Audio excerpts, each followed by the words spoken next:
Hey, I'm Molly Cox, and I am a GISS on the Lionshead incident.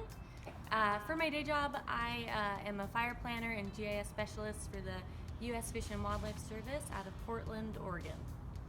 My name is Samantha Challburg, and I fly Type 3 helicopter for Helicopter Express, currently assigned to the Lionshead Fire. Hi, my name is Veronika Klukas, and I'm the Fire Business Specialist for the Fish and Wildlife Service. And I cover the whole western side of the nation, so that starts up in Alaska, Idaho, Oregon, Washington, California, Nevada, and Hawaii. It's a great job, but right now I'm on the Lionshead Fire, and I am the Finance Section Chief for Northwest Team 13.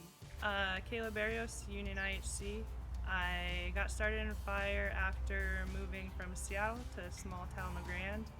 I kind of figured if I was going to live out in the country that I might as well work in it too, and it's fun playing in the dirt and lighting things on fire.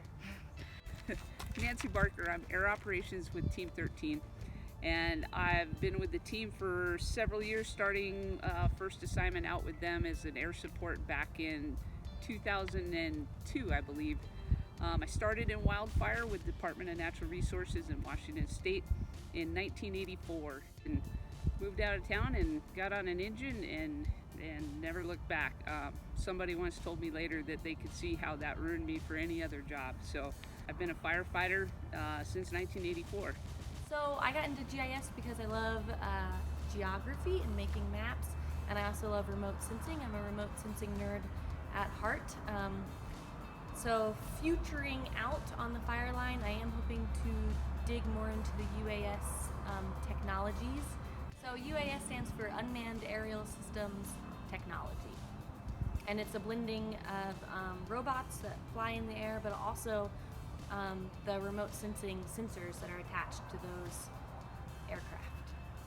I got started in fire way back when I was 15 years old. I was working for California State Parks at the time, and I fought my first wildfire by accident. I just heard over the radio my supervisor yelling at me, grab a shovel, and he said, just follow me and dig line, just follow me. And we went up the hill, and it was great. I got in my blood, I was addicted, and I loved it ever since. Being from Northern California, I usually see a lot of fires, so that has definitely been a part of my life. And just about 2 years ago, my family actually lost their house in the Camp Fire, and that kind of swayed my decision to really want to get into the aerial suppression firefighting scene.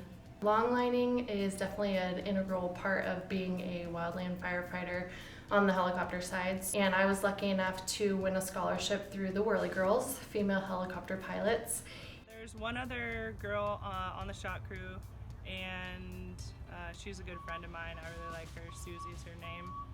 And yeah, I've worked with a few. They're few and far between, definitely. It was interesting. I was always the only female on my crews, but I didn't care. I mean, I'm 6'1" and I could carry my weight, and I certainly can carry a saw and use it well. When I learned I could still do wildfire by doing fire business, it was the perfect combination for me. I loved it. Bug my superintendent and see if he could get me out on a training assignment doing finance, and he was able to do that. So here I am. Make a game plan for after I'm done hot shotting, and since I went to school for business, I like finance and numbers. Seems like in the last 10 years, I've seen those numbers kind of dwindle, and there are not as many women in operations as there used to be. I'm pretty passionate about that because I think I had some really strong role models when I was coming up through the ranks, and it saddens me when I think that there aren't as many women staying in wildfire as are starting out in wildfire. You definitely have to tow your weight as a woman, for sure. And there are times you are sweating blood almost because you are working so hard. Going out there and getting to do water drops and buckets are always fun, and I really enjoy hearing from the ground crew, especially when you hit a spot. That's always a good, successful thing, you get a little excitement hearing spot on, or that was exactly where we wanted it, so that's always nice to hear.